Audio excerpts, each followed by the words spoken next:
নমস্কার, Assam Prime network থেকে আমি ইন্দ্রাণী আপনাদের স্বাগত জানাচ্ছি। বিজেপির প্রদেশ সহ সভাপতি সাংবাদিক সম্মেলন ধর্মনগরে। ত্রিপুরায় 8টি জেলাতে বুধবার সাংবাদিক সম্মেলন করল রাজ্যের শাসক দল বিজেপি। তারই অঙ্গ হিসেবে বুধবার দুপুর 3:30টায় উত্তর জেলা ধর্মনগর জেলা বিজেপি কার্যালয়ে অনুষ্ঠিত হল সাংবাদিক সম্মেলন।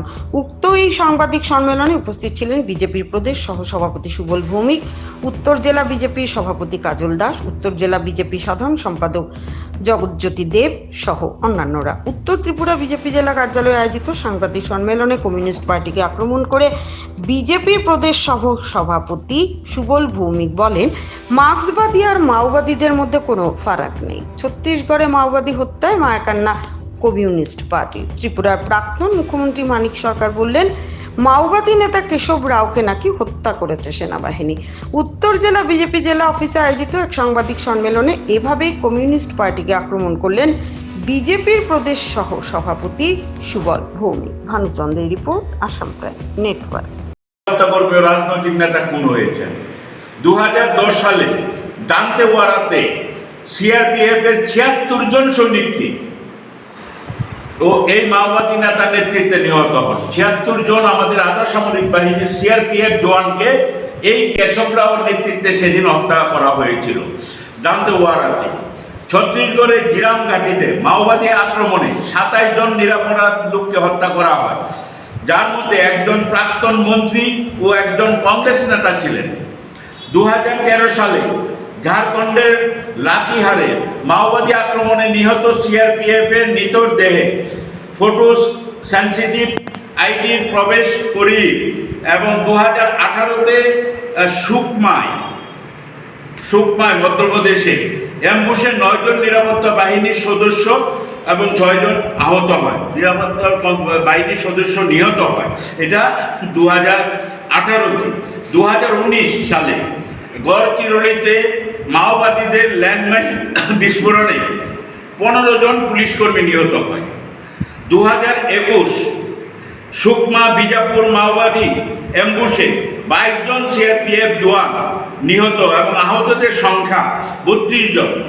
2023 সালে দান্তেওয়াড়া জেলাতে মাওবাদীদের বিস্ফোরণে 10 জন রিজার্ভ গার্ড নিহত হয়।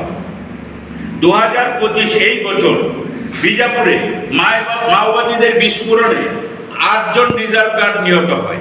এই নৃশংস হত্যার নায়ক সন্ত্রাসী মাওবাদী কেশব রাও এই 21শে মে নিরাপত্তা বাহিনীর সাথে গুলি বিনিময়ে নিহত হয়।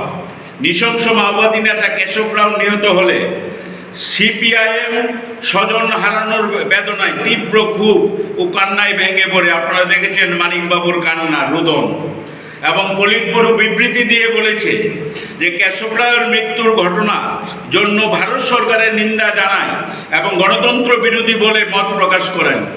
যারা হাজার হাজার নিরীহ মানুষকে খুন করেছে, যারা হাজার হাজার আধাসামরিক বাহিনীকে খুন করেছে, যারা রাজনৈতিক নেতৃত্বদের খুন করেছে, তাকে সেই নেতার নিধনে ওরা বলছে গণতন্ত্র বিরোধী।